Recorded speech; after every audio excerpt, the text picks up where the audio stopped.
The human rescue ship moved slowly through the dark space near the dead star. The light from the star was weak and cold, like a memory that refused to fade. Broken metal floated everywhere, pieces of an alien vessel that should not have been there. The mission was simple on paper: search, rescue if possible, and leave before the gravity storms returned. The human soldier named Aaron stood near the open hatch, his helmet under his arm. He was not a hero, not famous, and not important to anyone outside his unit. He was chosen because he was calm under pressure, and because he had survived missions that should have killed him. Humans called that luck. Other species called it something else. Sensors picked up a faint life signal inside the wreckage.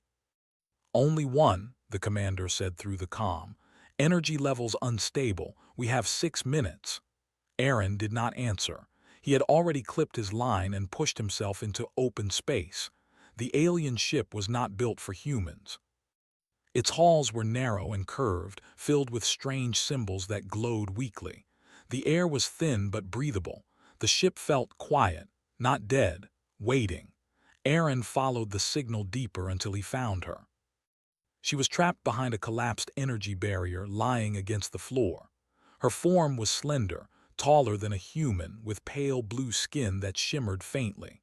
Her eyes were closed.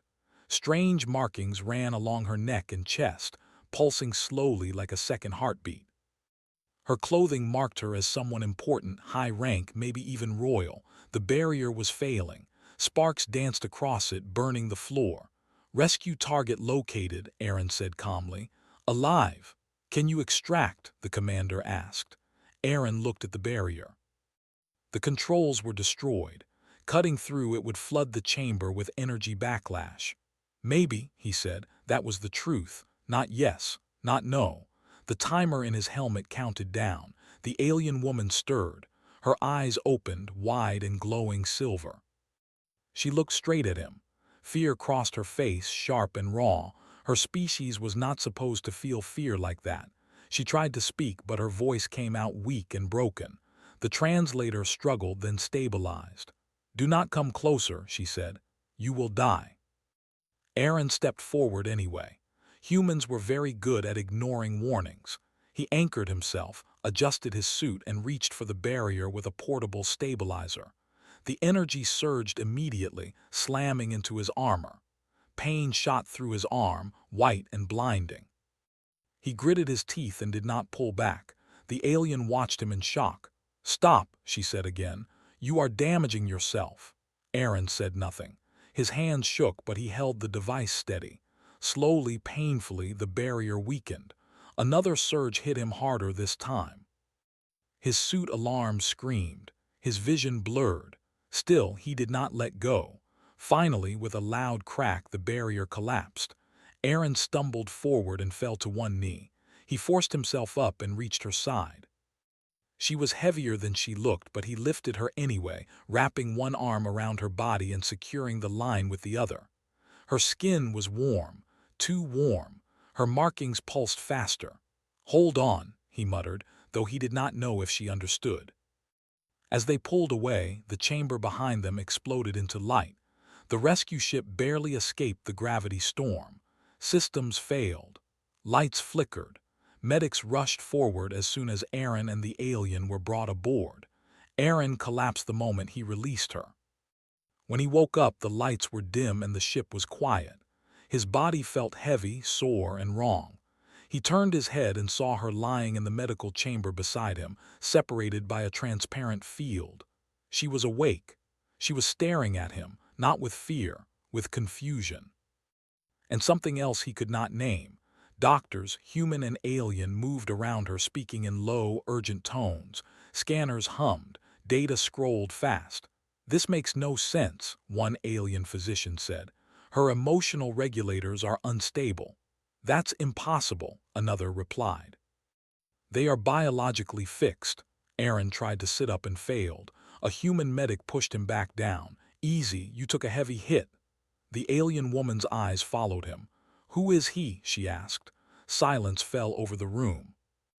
The alien leaders had already arrived by the time the ship docked at the neutral station. They were tall, elegant, and cold. Their expressions did not change when they saw Aaron standing under guard.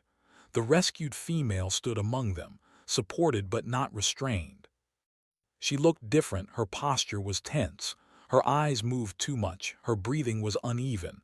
"These symptoms are unacceptable," one leader said. "Explain what the human did." Aaron frowned. "I rescued her." "That is not an explanation." The female turned sharply toward him. "You touched me," she said. "You stayed when escape probability dropped below survival threshold." Aaron nodded slowly. "Yeah, that's what rescue means." Her markings flared bright. That reaction startled everyone. "She is emotionally reacting," a scientist whispered. To him. The leader's voice hardened. "That should not happen." The female stepped forward, ignoring the hands trying to stop her. She stood in front of Aaron, close enough that he could feel the warmth again. Her voice was lower now, unsteady. "When I believed I would die," she said, "my systems prepared for shutdown. Fear response initiated. That is normal." She lifted her hand, placing it over the place where her heart was. "But when you did not leave," she continued, "something changed. The fear did not end. It transformed." Aaron swallowed. "I don't know what you're talking about," he said honestly. "I just didn't want you to die." Her eyes widened slightly. The scientists exchanged looks of alarm. One of them spoke carefully. "Her emotional core shows permanent alteration." The leader turned to Aaron. "Humans are not allowed to interfere with our kind at a biological level," he said. Aaron's voice was calm, tired. "I didn't interfere, I helped." The female looked between them. "Human," she said suddenly, her voice sharper, almost accusing, "what did you do to me?" Aaron met her gaze. He did not look away. "I saved you," he said. "That's all." Her markings pulsed again, faster now, almost painfully bright. She staggered, catching herself against the floor. Alarms sounded. Doctors rushed to her side. "No," she whispered, breathing hard. "When he is near, the instability decreases." That stopped everything. The leader stared at her. "Repeat that." She lifted her head, eyes locked on Aaron. "When he is near," she said slowly, "my systems calm." A human officer shifted nervously. "Sir, that sounds like impossible," the alien leader snapped. But the data did not lie. Aaron was escorted away after that, confined to a small room. He sat on the bench, hands clasped together, staring at the floor. He did not feel powerful. He felt confused. Hours later, the door opened. She stood there alone. No guards, no leaders, just her. She stepped inside, the door closing behind her. Her eyes searched his face like she was trying to understand a puzzle she did not want. "You should fear me," she said quietly. "My people do." Aaron gave a weak smile. "I'm not very good at fear." She took another step closer. "My heart does not obey me anymore," she said. Her voice trembled. "It reacts to you." Aaron's smile faded. "I didn't mean to." She raised her hand, stopping him. "I know," she said. "That is what frightens me most." She looked down at her hand, then back at him. "Human," she whispered, "what did you do to me?" Aaron did not have an answer. And somewhere deep inside her chest, something ancient and forbidden began to wake. The room felt too small after she entered. Aaron stayed seated, his hands resting on his knees. He did not stand, not because he was afraid, but because he did not want to seem threatening. Humans had learned long ago that calm mattered more than strength when facing the unknown. She stood near the door, tall and still, her pale blue skin glowing softly under the artificial light. The markings on her neck pulsed slowly now, like they were breathing. Her eyes never left him. "You should not be alone with me," she said. Aaron shrugged slightly. "I'm under guard anyway, they're probably watching." She hesitated, then nodded. "Yes, they are always watching." She took another step forward, then stopped suddenly, pressing her hand to her chest. Her breath hitched, sharp and uneven. Aaron leaned forward instinctively. "Are you okay?" The moment he spoke, the change was clear. Her breathing slowed. The tension in her shoulders eased. The markings dimmed to a gentle glow. She noticed it too. Her eyes widened, not with fear this time, but with something close to disbelief. This is not possible, she whispered. Aaron sat back, confused. What's happening? She lowered her hand slowly. When you speak, my internal systems stabilize. When you are near, my heart rate returns to acceptable range. That sounds medical, Aaron said carefully. It is emotional, she replied, and that is worse. She moved closer again, cautiously, like she feared the air itself might react. She stopped just an arm's length away from him. The closeness felt strange, heavy with meaning neither of them understood. My name, she said quietly, is Lurie, Aaron nodded. I'm Aaron. She repeated it softly as if testing the sound. Aaron. The markings pulsed again. Far away, behind layers of walls and observation glass, alien scientists watched in silence. Data streamed across their screens, heart rhythms, neural patterns, chemical changes that should not exist. She is bonding, one of them said, voice low, but not through our known processes. Another shook their head. Humans do not possess bonding pheromones compatible with us. No, the first replied. They do not need them. The alien council convened quickly. Their decision was not born of anger but fear, fear of change. Fear of losing control over what they had mastered for thousands of cycles. The human was the variable. Back in the room, Lurie studied Aaron's face. You do not look powerful. Aaron laughed softly. I'm really not. But you endured pain that should have forced retreat, she said. You ignored survival logic. Yeah, he said. Humans do that sometimes. Why? He thought about that for a moment. Because leaving someone behind feels worse than pain. That answer shook her more than anything else. Her people believed pain was temporary and emotion was dangerous. Humans believed the opposite. Lurie turned away, pacing slowly. My people believe what is happening to me is damage. Aaron frowned. Are you damaged? She stopped, considering. I feel more, that is not damage, but it is unfamiliar. She faced him again. They will try to separate us. Aaron felt his chest tighten. Because of me? Yes, she said, because humans change things simply by staying. The door opened suddenly. Two alien guards stepped inside, their presence sharp and controlled. It is time, one said. Lurie stiffened. Instantly her markings flared bright, her breath quickened. The room's sensors began to alarm. Aaron stood up without thinking. Hey, easy. The moment he moved closer, the alarm stopped. The guards exchanged looks. This was no longer theory. It was proof. Lurie's voice shook with restrained anger. Do you see now? They escorted Aaron away shortly after, despite the protests of both human and alien medical teams. The distance between him and Lurie was measured carefully, increased step by step. Each step made her condition worse. She was placed in an isolation chamber designed to suppress emotional fluctuation. The systems activated immediately, flooding her body with stabilizing signals. They failed, her heart rate spiked, neural activity surged into dangerous levels. She collapsed to her knees, gasping. Bring him back, one scientist said urgently. The council hesitated. Seconds later, they had no choice. Aaron was rushed back into the chamber. The moment he crossed the threshold, the systems showed rapid normalization. Lurie collapsed fully this time, not in pain but in relief. Aaron knelt beside her. I'm here. Her fingers tightened around his sleeve like she was afraid he might disappear. Silence filled the chamber. The council's worst fear had come true. The human was no longer just a rescuer, he was a stabilizing force. Later, Lurie sat beside him on a low platform, her posture weary. My people call this a dependency. Aaron shook his head. Doesn't feel like that. What does it feel like to you? She asked. He hesitated. Like trust. She repeated the word slowly. Trust. Her people had words for duty, obedience, and survival. Trust was rarely used. You did not demand anything from me, she said. You did not claim ownership. Yet my heart responds as if it chose you. Aaron looked down at his hands. I didn't choose this either. I know, she said softly. That is why it matters. The council made their decision soon after. Aaron was summoned alone. The chamber was vast and cold, the leaders arranged in a perfect circle. "You will leave our territory," the lead counselor said. "Your presence is a risk." Aaron nodded. "If that keeps her safe, fine." That answer caused a ripple of unease. "You will never see her again," the counselor continued.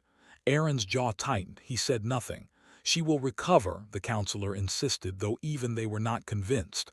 Aaron finally spoke. "You're wrong." The counselor's eyes narrowed. "Explain." "You think what she feels is damage," Aaron said. "But humans call it connection. You can't erase it without hurting her." Silence followed. "You speak as if you understand her better than her own people," the counselor said coldly. Aaron met their gaze. "I stayed when it hurt. That's all I understand." Lurie listened from behind the observation barrier. Every word hit her like a pulse through her chest. When Aaron was escorted away, she pressed her hand against the glass, breath shaking. "My heart does not belong to my people anymore," she whispered. And for the first time in her species' long history, an alien feared losing something she never knew she could have. Somewhere deep inside her, a quiet truth formed, clear and terrifying. If he left, something inside her would break. And no amount of control could fix it. Aaron's transport ship waited at the edge of the station, engines low and ready. The order was clear. He would leave alien space within the hour. No delays, no contact, no exceptions. He sat alone in the narrow cabin, staring at the metal floor. His bag was packed. His armor was locked away. Everything about the moment felt final. He had followed orders his entire life. This one should have been easy. It was not. Across the station, Lurie stood in the center of the medical chamber, surrounded by silent observers. The room was designed to keep her calm, but nothing worked anymore. The emotional suppression fields hummed around her, pressing against her mind like invisible walls. Her heart beat too fast. Her thoughts would not slow. Aaron was leaving.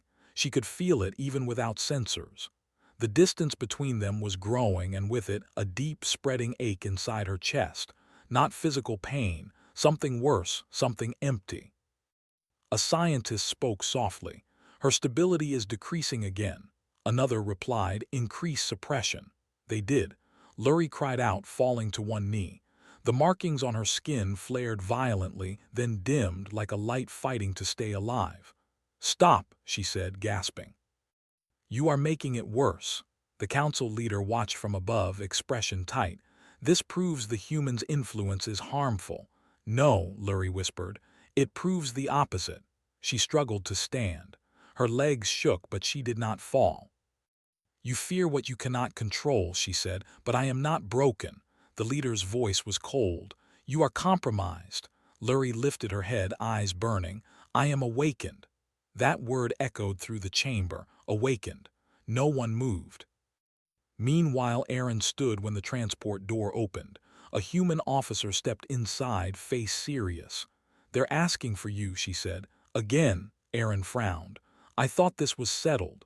"So did I," the officer replied, "but her condition just dropped hard." Aaron didn't hesitate. He grabbed his jacket and followed. The moment he entered the medical wing, alarms softened. The lights steadied. Systems recalibrated automatically, like the station itself recognized him. Lurie felt it instantly. She lifted her head, breath catching. Her heart slowed. The ache eased, not fully but enough to breathe. Aaron stopped at the edge of the chamber. Their eyes met through the transparent field. "I'm here," he said quietly. Her knees gave out and she sank to the floor, not from weakness but relief. The council leader turned sharply. "You were ordered to leave." Aaron didn't look away from Lurie. "Then stop hurting her." Silence followed. The data spoke louder than any argument. Her vitals stabilized. Neural storms faded. Emotional overload reduced to manageable levels. All because a human stood nearby. "This cannot continue," the leader said. "Our society cannot allow dependence on an outsider." Aaron finally turned to face them. "She's not dependent, she's choosing." "That distinction is meaningless," the leader snapped. "It means everything to humans," Aaron replied. Lurie stood slowly, walking toward the barrier. Her voice was steady now, strong. "You taught us to control emotion," she said to her people, "but you never taught us why." She placed her hand against the barrier. On the other side, Aaron mirrored the gesture without thinking, their palms aligned, separated only by invisible force. "When he stayed," she continued, "he did not command me, he did not alter me, he showed me something I was missing." "And what is that?" the leader asked. "Choice," Lurie said. The council members exchanged uneasy looks. "This is unprecedented," one whispered. "That is why you fear it," Lurie replied. Aaron spoke again. "You're worried humans will change you. We don't need to, you're already changing yourselves." The council leader's eyes hardened. "Enough, the human will leave, the female will undergo correction." Correction. That word hit Lurie like a blade. She stepped back from the barrier, shaking her head. "No," the leader raised a hand. Guards moved. Aaron took one step forward. "Don't," the guards hesitated, not because of fear, because they remembered the data, the proof, the fact that without him she might not survive.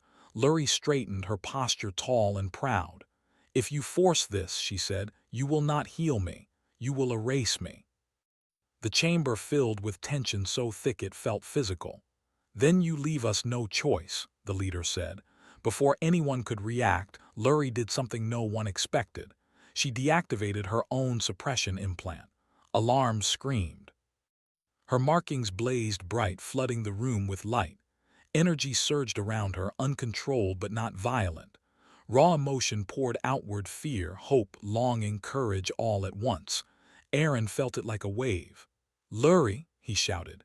She turned to him, eyes clear despite the chaos. "You once stayed when leaving was safer," she said. "Now I will do the same." She stepped away from the council and toward the barrier. "If you wish to exile him," she said loudly, "then you exile me as well." The chamber fell silent. The leader stared at her in disbelief. "You would abandon your people," Lurie shook her head. "No, I would become something new." That was the moment everything changed. Exile was not a punishment for her species. It was erasure. No records, no return, no protection. The council realized too late that the choice was no longer theirs. Aaron's voice was rough. "You don't have to do this."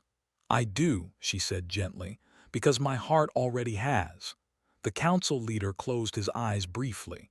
When he opened them, his voice was tired.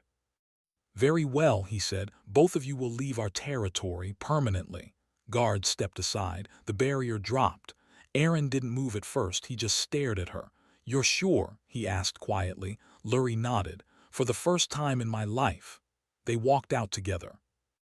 The transport ship launched soon after, slipping into open space. No pursuit followed. No weapons fired, just silence. Inside the ship, Lurie sat by the viewport, watching the stars stretch into lines of light. Her breathing was steady, her heart calm. Aaron stood nearby, unsure what to say. "I don't know where we'll go," he said. "That is acceptable," she replied. "Neither do I," she turned to him, studying his face. "You gave me something dangerous," he frowned. "I'm sorry," she smiled softly. "Do not be." The stars reflected in her eyes as she spoke the truth she could no longer deny. "My heart does not belong to my people anymore," she said. "It chose you, not because you are human, but because you stayed." Aaron looked away, emotion tight in his chest.